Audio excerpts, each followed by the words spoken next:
Hola, voy a comenzar haciendo un pequeño resumen de lo que se trató en la lección anterior. Lo que vimos es que si las variables q, p y t que tenemos en el formalismo hamiltoniano se reemplazan por nuevas variables q mayúscula, p mayúscula y t, de tal forma que q mayúscula en principio puede ser cualquier función de las variables originales, incluyendo el tiempo, y p mayúscula es también alguna función de q, p y t. Entonces, este cambio de variables o transformación de coordenadas es una transformación canónica si el paréntesis de Poisson entre q y p es 1, recordando que el paréntesis de Poisson no es otra cosa más que el determinante jacobiano de las nuevas variables con respecto a las originales.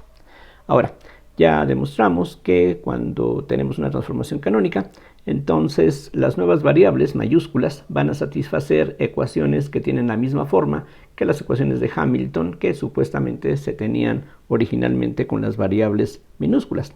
Las condiciones que determinan a la nueva hamiltoniana son estas: la derivada de k menos h con respecto a q es el jacobiano de q y p con respecto a t y a q minúscula, mientras que la parcial de k menos h con respecto a p tiene que ser el jacobiano de q y p con respecto a t y p. Entonces, por una parte, esta condición asegura que el cambio de variables que estamos haciendo mantiene la forma de las ecuaciones de Hamilton con una nueva hamiltoniana que hemos llamado k mayúscula, y esa nueva hamiltoniana está determinada por estas condiciones si uno especifica cuál es la h original. Estas expresiones no son muy complicadas, pero se pueden escribir de una forma mucho más compacta, como ya demostramos, y el resultado al que llegamos es algo bastante útil. Lo que probamos es que estas tres condiciones son equivalentes a la existencia de una función que hemos llamado f1, tal que su diferencial total es igual a p de q menos h de t menos p de q menos k de t. Esta última expresión, como ustedes pueden ver, es algo mucho más compacto y a la larga quizá algo más fácil de recordar que las condiciones que están dadas allá arriba, sobre todo por el hecho de que algo esencialmente similar va a ser válido para el caso general en el que estemos hablando de un sistema de n grados de libertad. Aquí recordemos que por ahora estamos tratando apenas el caso de un solo grado de libertad como una introducción para tratar más adelante el caso general. También probamos en la lección anterior que si el conjunto formado por q, q mayúscula y t es funcionalmente independiente, lo cual quiere decir que una de estas tres variables no se puede poner en función de las otras dos,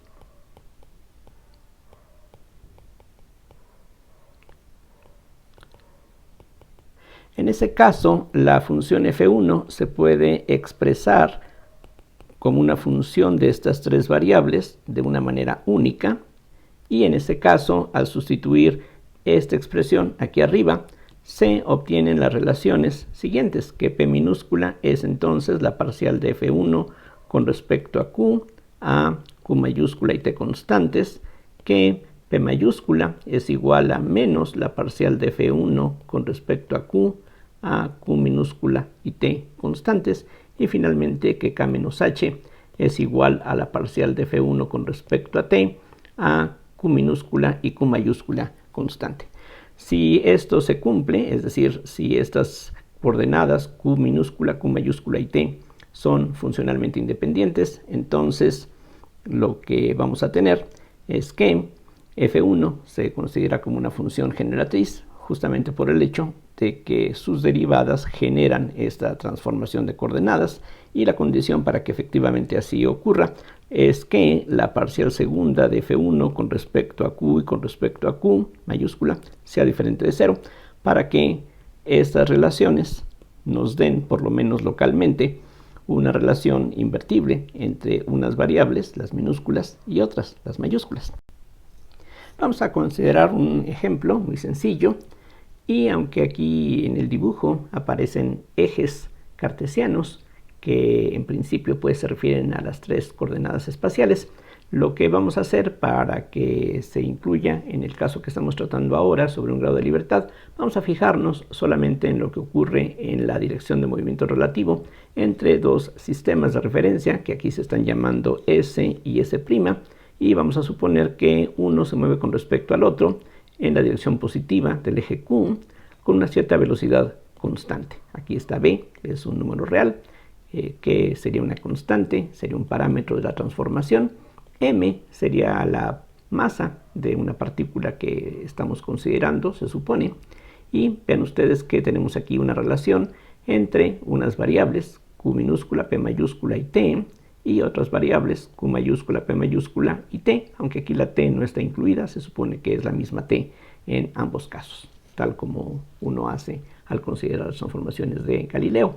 Esta última relación pues es justamente lo que uno espera si se fija en el momento lineal de una partícula. Entonces esto pues es algo bastante elemental y vamos a ver cómo esto corresponde precisamente a una transformación canónica. Entonces para eso lo que podemos hacer es calcular el paréntesis de Poisson de Q y P, y eso otra vez es el jacobiano de Q y P con respecto a las variables minúsculas Q y P. Pero notemos que la P mayúscula solamente depende de P minúscula y de hecho la derivada de P mayúscula con respecto a P minúscula vale 1. Así es de que esto se reduce a la parcial de Q con respecto a Q, nada más. Y esa derivada pues vemos que también vale 1. Así es de que efectivamente esta transformación es una transformación canónica. Eso también lo podríamos deducir fijándonos en la combinación P de Q menos H de T menos P de Q menos K de T. Noten que en esta transformación solamente estamos diciendo cómo se relacionan unas coordenadas con las otras y en este caso no hemos especificado cuál es la hamiltoniana H. Precisamente cuando tenemos una transformación canónica no es necesario de antemano especificar cuál es la hamiltoniana que vamos a considerar. Eso se puede dejar para que se especifique más adelante. Entonces en este caso, sustituyendo las expresiones que aquí tenemos, lo que resulta es esto que ahora escribo, P de Q, que es este término. Podemos reunir estos dos de esta manera como K menos H por dt, y finalmente tenemos menos P mayúscula, que es P minúscula menos MB, por dq mayúscula, que equivale a dq menos B de t. Aquí, insisto, esta B equivale a una velocidad relativa constante entre estos dos sistemas de referencia. Desarrollando lo que aquí está indicado, tendríamos entonces P de Q más K menos H por dt, y del producto que viene después hay cuatro términos que son menos P de Q más BP por dt, después tendríamos más MB por dq y finalmente menos MB cuadrada por dt. Se puede hacer una pequeña simplificación, este término y este desaparecen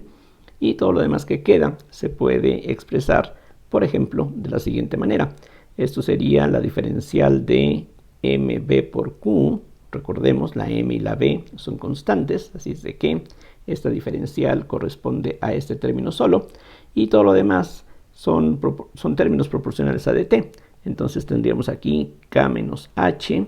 por una parte más B por P menos MB cuadrada todo por dt.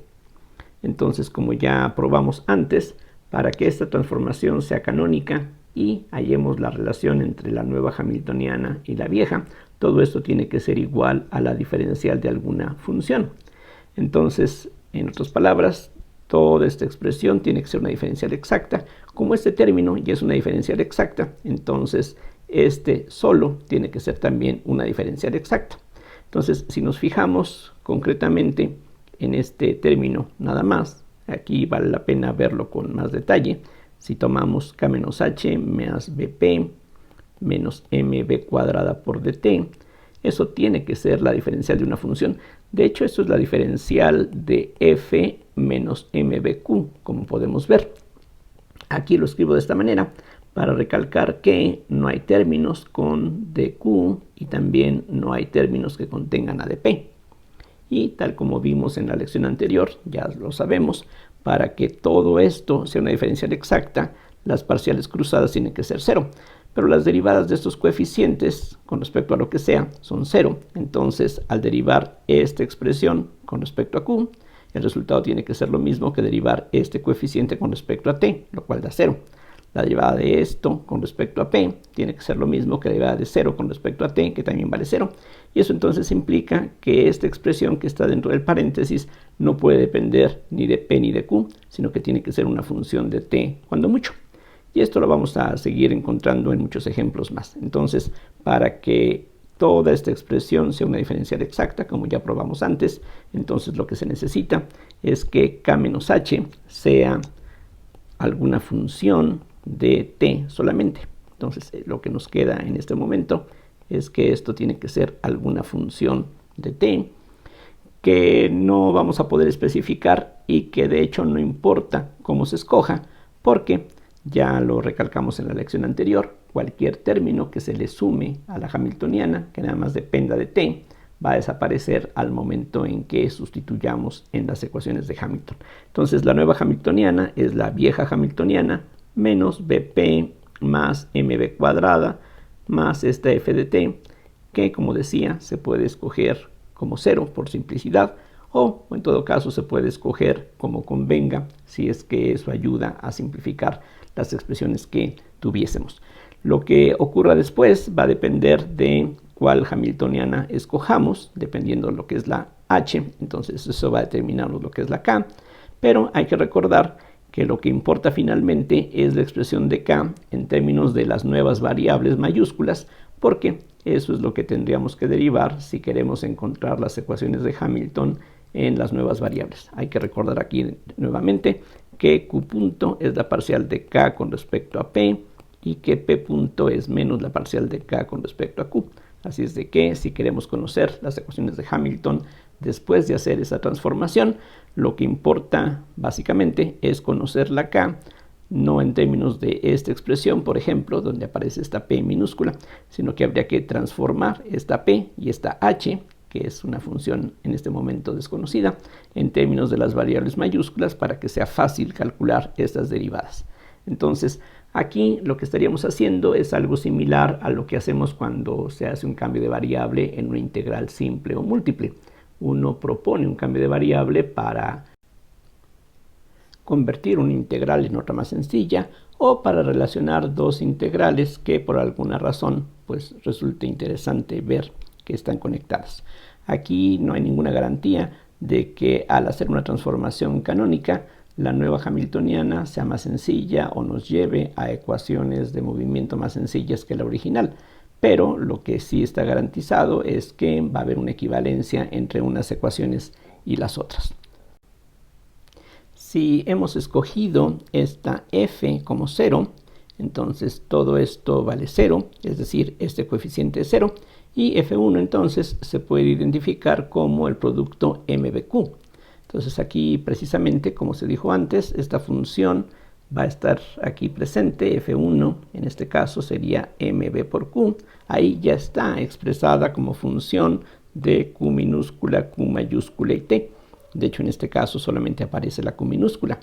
Pero si recordamos la transformación dada en un principio, la q minúscula es lo mismo que q mayúscula más b por t. Entonces aquí vemos que en este ejemplo podemos expresar la f1 como función de estas variables o también podemos expresarla como función de esas mismas variables, pero en otra expresión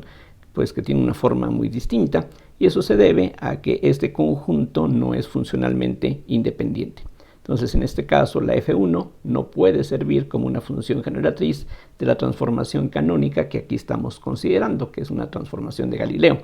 Podemos ver que efectivamente la segunda derivada de f1 con respecto a q minúscula y a q mayúscula es igual a 0. Vean que si calculamos la segunda derivada con respecto a q y con respecto a q,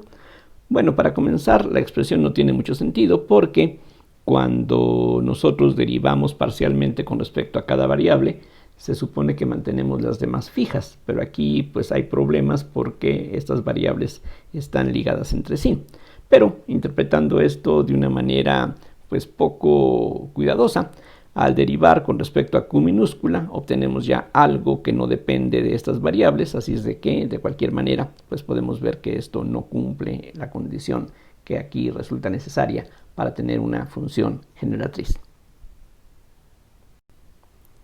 En cambio, la función que aquí se propone, podemos ver que sí es una función generatriz de una transformación canónica. Vean que, suponiendo, y aquí subrayo esto, vamos a suponer que este conjunto de variables es funcionalmente independiente. Entonces voy a calcular la segunda derivada de la f1 con respecto a q minúscula y a q mayúscula. Entonces lo que tenemos es que esta segunda derivada sería la parcial con respecto a q de la parcial de f1 con respecto a q mayúscula, que es q cuadrada por t, y esto a su vez nos da 2q por t, que en general no es 0, es decir, no es idénticamente 0, aunque en algunos puntos sí puede tomar ese valor. Si nos quedamos con el resto del espacio, entonces esta función va a servirnos como una función generatriz. ¿De qué? Bueno, eso lo podemos determinar fácilmente. La p minúscula sería la parcial de f1 con respecto a q minúscula, y eso entonces es 2qt. De aquí, por ejemplo, se puede despejar la q mayúscula, que sería entonces p sobre 2qt, y ahí tenemos a la q mayúscula como función de las viejas variables. Por otro lado, la p mayúscula, como vimos, es menos la parcial de f1 con respecto a q mayúscula, y eso es menos q cuadrada por t, y ahí no hay nada que hacer. Ahí ya directamente tenemos a la p mayúscula en función de las variables minúsculas, aunque en este caso la p minúscula no interviene, por eso no es ningún problema. Uno puede comprobar que el paréntesis de Poisson entre estas variables q mayúscula y p mayúscula es 1, tal como debe de ser. También lo que podemos determinar es la relación que hay entre la vieja y la nueva hamiltoniana. Eso tiene que ser igual a la parcial de f1 con respecto a t, lo cual en este caso es q cuadrada por q, y por lo tanto la nueva hamiltoniana sería la original más q cuadrada por q, y tal como se mencionaba en el ejemplo anterior, aquí lo que habría que hacer es convenientemente expresar todo esto. Una vez que dijéramos cuál es la h, habría que poner todo en función de las mayúsculas, porque para la nueva hamiltoniana las variables q mayúscula y p mayúscula serían las variables naturales, en términos de las cuales podemos fácilmente encontrar quizá las ecuaciones de movimiento, que deben de ser equivalentes a las ecuaciones de movimiento originales para la h mayúscula, que en este momento no hemos especificado, y no es necesario. Aquí precisamente recordemos que al tener una transformación canónica funciona para cualquier hamiltoniana. Aquí se puede ver, hay una nueva hamiltoniana dada de esta forma. Aquí ya es simplemente cuestión de especificar cuál es esta h, y como decía en el ejemplo anterior, lo que resulte para esta k mayúscula es algo que pues difícilmente podemos anticipar de estas relaciones. Inclusive teniendo las cosas escritas así, pues es difícil saber qué cosa pueda resultar. Algo que debe de quedar claro de este ejemplo es que podemos inventar millones de funciones generatrices y por lo tanto una enorme cantidad, de hecho una infinidad de transformaciones canónicas que pues van a llevar a relaciones parecidas a esta quizá, en donde pues vamos a tener la relación entre hamiltonianas, que en este sentido van a ser equivalentes, pero es difícil, como mencionaba, anticipar si vamos a tener alguna simplificación o no al hacer esta transformación. Vamos a ver enseguida un ejemplo en donde la transformación se escoge justamente de la forma conveniente para lograr una simplificación en un problema que puede resultar algo ilustrativo. La transformación de coordenadas que vamos a considerar ahora está dada de esta manera. Aquí la p mayúscula es función de q, p y t explícitamente. La q mayúscula solamente depende de q minúscula y de t. Aquí se supone que gamma es una constante positiva y la m sería también una constante que podemos asociar con una masa, aunque en todo esto el papel que tengan estos parámetros no es realmente necesario especificarlo. Aquí recordemos que lo que estamos haciendo en el formalismo hamiltoniano o en el lagrangiano no necesariamente se limita a problemas de la mecánica clásica, sino que tiene un rango de aplicabilidad mucho mayor. Lo que podemos ver es que esta transformación es canónica, también eso es fácil de determinar. Si calculamos el jacobiano de Q y P con respecto a Q y P minúscula, recordemos, este es igual al paréntesis de Poisson y tiene que ser igual a 1 para una transformación canónica. En este caso, como la Q mayúscula solo depende de la Q minúscula, esto se reduce a la parcial de Q con respecto a Q por la parcial de P con respecto a P minúscula, y el resultado de la primera derivada que aquí aparece es simplemente e a la gamma t, y claramente la parcial de P mayúscula con respecto a P minúscula es e a la menos gamma t, por lo que efectivamente esto es igual a 1. Lo que podemos hacer, como en el ejemplo anterior, es sustituir estas expresiones en la forma diferencial P de Q menos H de T menos P de Q menos K de T. Vamos a ver qué cosa resulta de aquí. Esto entonces es P de Q minúsculas más K menos H por dt, y ahora sustituyo las expresiones para las variables mayúsculas. Tendríamos entonces menos e a la menos gamma t por P más m gamma por e a la gamma t por Q, y de la dq mayúscula tenemos dos términos, e a la gamma t por dq más gamma q por e a la gamma t de t. Esto entonces es igual a p de q más k menos h por dt. Esto pues en buena parte es álgebra elemental, y ahora vamos a tener cuatro términos. Al multiplicar el primero por el primero, lo que se obtiene es simplemente menos p de q. Al multiplicar el segundo por el primero de aquí, lo que obtenemos es un menos m gamma e a la 2 gamma t por q de q. Ahora, al multiplicar por el segundo término del lado derecho, lo que tenemos son dos contribuciones. Por ejemplo, tendríamos un menos gamma q por p por dt, y finalmente tenemos un menos m gamma cuadrada q e a la 2 gamma t por dt.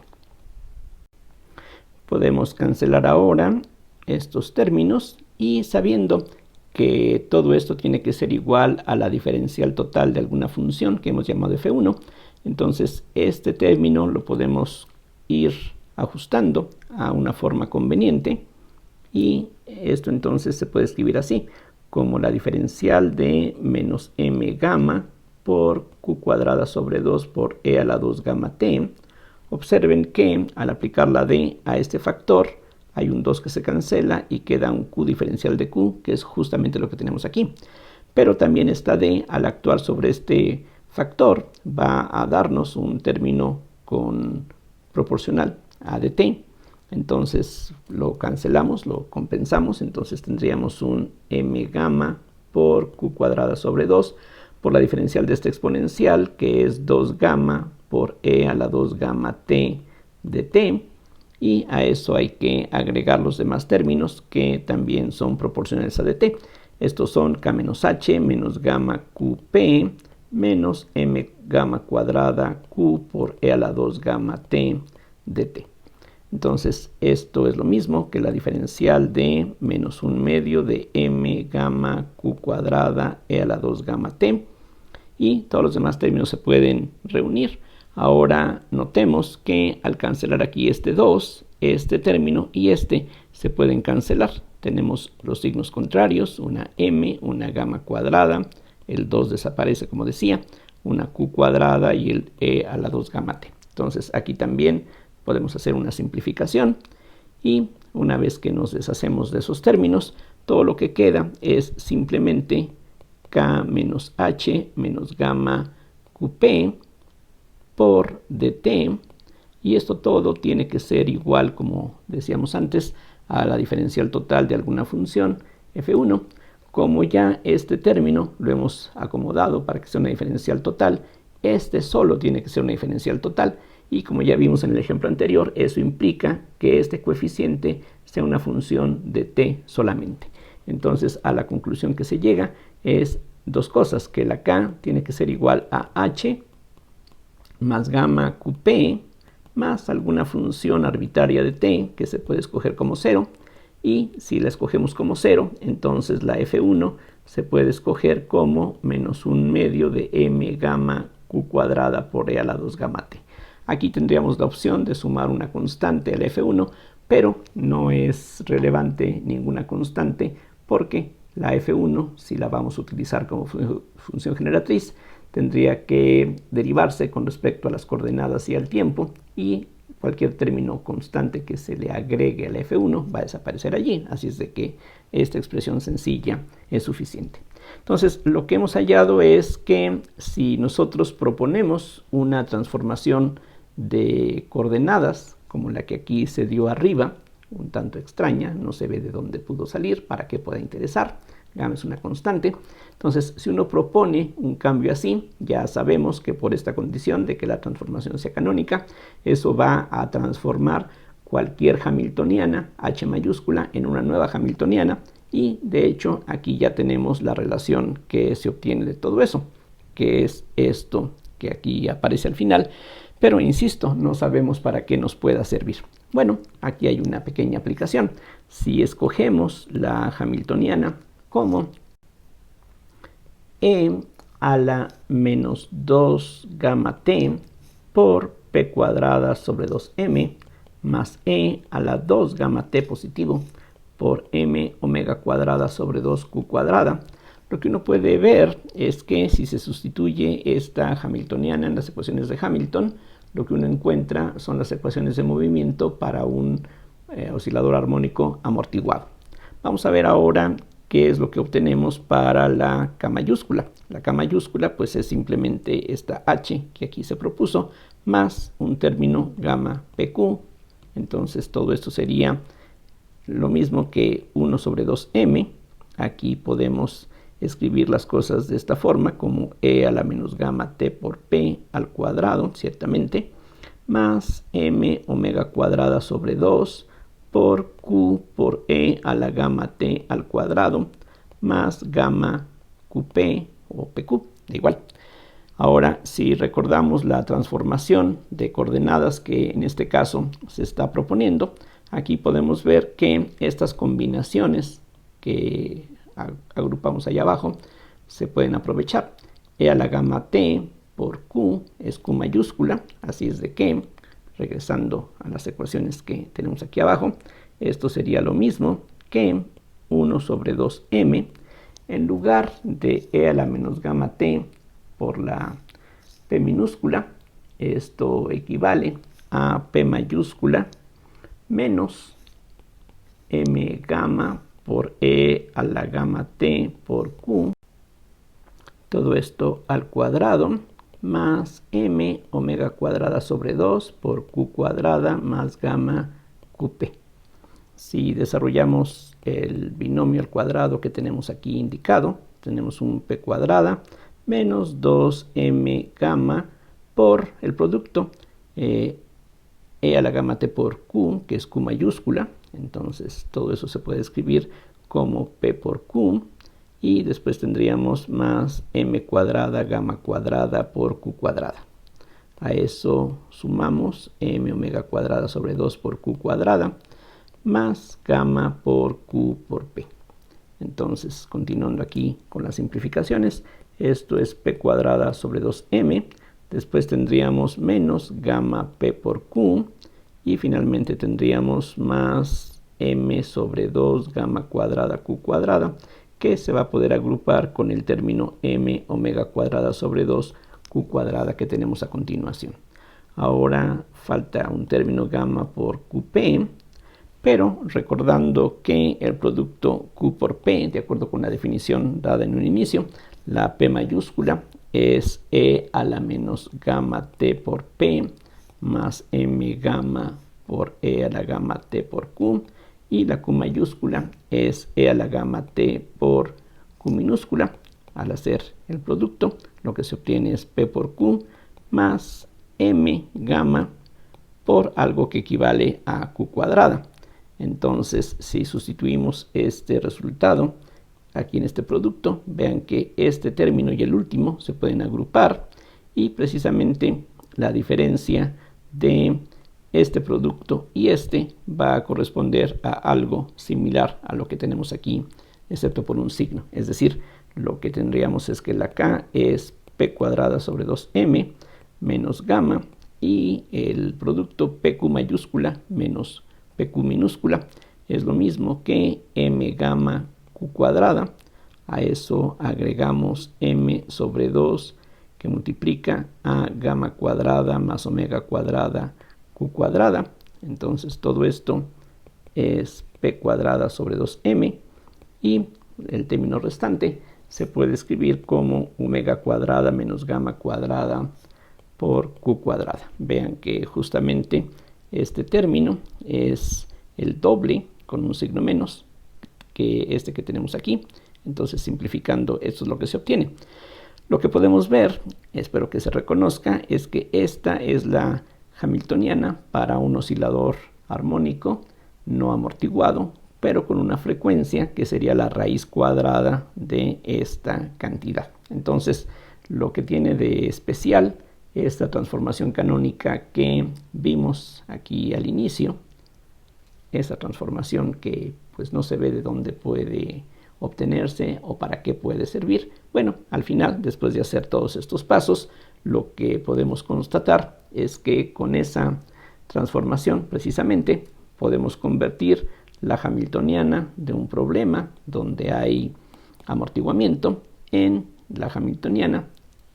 de un oscilador en donde ya no hay amortiguamiento y simplemente la frecuencia ya no es la omega, sino que tiene que ver con la raíz cuadrada, es la raíz cuadrada de la diferencia de cuadrados que aquí aparece. Las ecuaciones de movimiento que se obtienen con esta k mayúscula son muy sencillas, son senos y cosenos con una frecuencia que sería la raíz de esta diferencia de cuadrados, suponiendo que esta diferencia sea positiva para que tengamos oscilaciones amortiguadas todavía. Entonces, ya con la transformación que conocemos desde un inicio, podemos hallar la solución para el problema original donde sí hay amortiguamiento. En este caso, ciertamente, lo que se consigue con esa transformación no vale mucho la pena porque, de por sí, con la hamiltoniana original, las ecuaciones de movimiento no son algo complicado. Como decía, esta h nos lleva a las ecuaciones de movimiento de un oscilador armónico amortiguado, las cuales son ecuaciones lineales muy fáciles de resolver, pero pues por lo menos este ejemplo espero que sirva para ilustrar las cosas que se pueden lograr mediante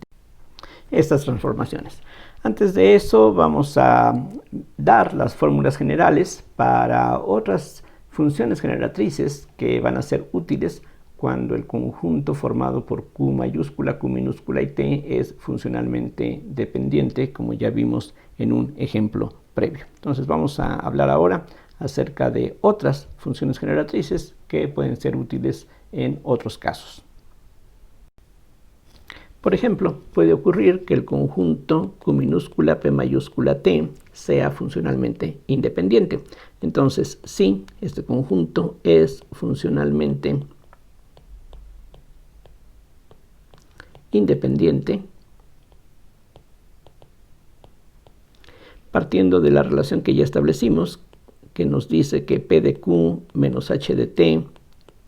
menos p mayúscula de q mayúscula menos k de t tiene que ser la diferencial total de una función f1,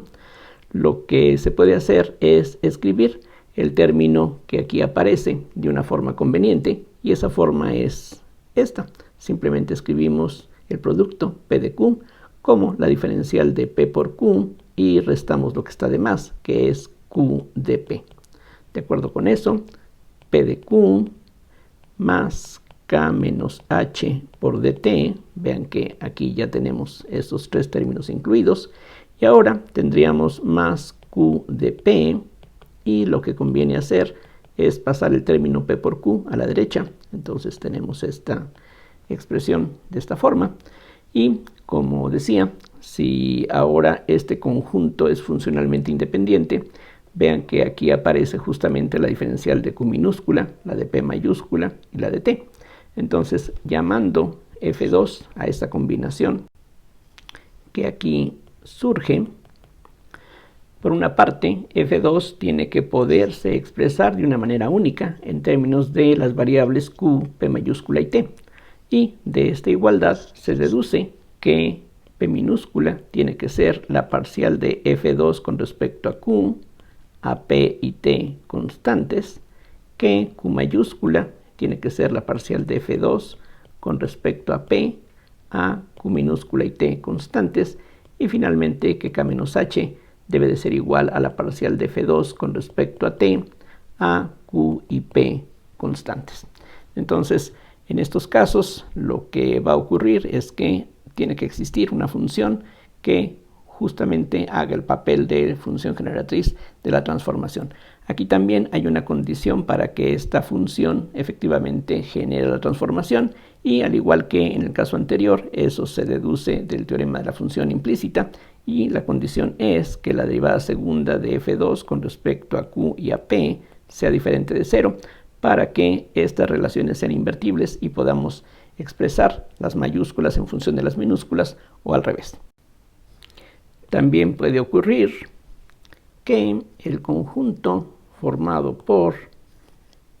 P minúscula, Q mayúscula y T sea funcionalmente independiente. Entonces, si estas tres forman un conjunto funcionalmente independiente, nuevamente podemos partir de que P de Q menos H de T menos P de Q menos K de T tiene que ser la diferencial de una cierta función F1. Y ahora lo que nos conviene es expresar el lado izquierdo de esta última igualdad de tal forma que aparezcan las diferenciales de P minúscula, de Q mayúscula y de T. Con dt no hay problema, con Q mayúscula tampoco hay problema, pero aquí aparece Q minúscula, entonces lo que hacemos aquí es escribir este producto como la diferencial de P por Q restando Q de P. De tal forma que la ecuación que tenemos aquí se puede reescribir de esta manera, como que menos Q de P más K menos H por dt menos P de Q sería lo mismo que la diferencial de F1 menos P por Q, a lo cual se le suele llamar F3. Y entonces de esta igualdad, por una parte, lo que tenemos es que si efectivamente estas variables forman un conjunto funcionalmente independiente, esta función y cualquier otra tiene que poderse expresar en términos de este conjunto de variables en una forma única. Y de esta igualdad se deduce ahora que las parciales del F3 van a permitirnos reconstruir la transformación canónica que en este caso tendríamos. Es decir, lo que de aquí se deduce es que menos Q tiene que ser igual a la parcial de F3 con respecto a P minúscula con Q mayúscula y T constantes, que menos P tiene que ser igual a la parcial de F3 con respecto a Q, ahora a P y T constantes, y finalmente la diferencia K menos H tiene que ser igual a la parcial de F3 con respecto a T, a P y Q constantes. La última posibilidad que aquí se puede presentar es que ahora las variables P minúscula, P mayúscula y T sean un conjunto funcionalmente independiente. Entonces, si P, P, T es funcionalmente independiente, nuevamente podemos partir de que P de Q menos H de T menos P de Q menos K de T es la diferencial de alguna función, y en este caso lo que necesitamos es escribir el lado izquierdo de esta igualdad de tal forma que aparezcan las diferenciales de P minúscula y de P mayúscula, cosa que aquí no tenemos todavía, pero lo que hacemos, como en los casos anteriores, es escribir P de Q como la diferencial de P por Q menos Q de P, y aquí también hacemos algo similar. P de Q es la diferencial de P por Q menos Q de P. Entonces todo esto se puede escribir como que menos q de p más k menos h por dt más q por dp mayúscula sería lo mismo que la diferencial de f1 menos p minúscula por q minúscula más p mayúscula por q mayúscula, y esta combinación se le suele llamar f4. Entonces, de nuevo, lo que tiene que ocurrir es que si efectivamente este conjunto de variables es funcionalmente independiente, esta función f4 y cualquier función que originalmente dependiera de q, p y t minúsculas se puede expresar en términos de estas variables en forma única, y de esta igualdad se deduce entonces que menos q tiene que ser igual a la parcial de f4 con respecto a p mayúscula y t constantes, que q mayúscula tiene que ser la parcial de f4 con respecto a p mayúscula, a p minúscula y t constantes, y finalmente que k menos h tiene que ser igual a la parcial de f4 con respecto a t con p minúscula y p mayúscula constantes. Al igual que en los casos anteriores, la condición para que una función de estas variables actúe como una función generatriz es que la segunda derivada, en este caso de f4 con respecto a p y con respecto a p, sea diferente de 0. Y en el caso anterior que aquí teníamos con la f3, la condición es algo similar. Necesitamos que la parcial segunda de f3 con respecto a p minúscula y con respecto a q mayúscula tiene que ser diferente de 0 para que estas relaciones sean invertibles y efectivamente tengamos una transformación canónica, por lo menos localmente. Como ya he recalcado, el problema en el que uno normalmente pues invertiría más esfuerzo es en encontrar alguna función generatriz que pudiera producir alguna transformación conveniente para ya sea simplificar el problema que tenemos o para relacionarlo con algún otro problema conocido y que por alguna razón sea interesante mostrar la relación que hay entre dichos problemas. Vamos a ver algunos ejemplos más acerca del uso de estas funciones generatrices, en particular en conexión con lo que se llama la ecuación de Hamilton-Jacobi, pero en la siguiente lección de una vez vamos a comenzar a hablar acerca de las transformaciones canónicas para el caso de un sistema arbitrario con n grados de libertad. Hasta aquí pues termina esta lección y muchas gracias por su atención. Hasta la próxima.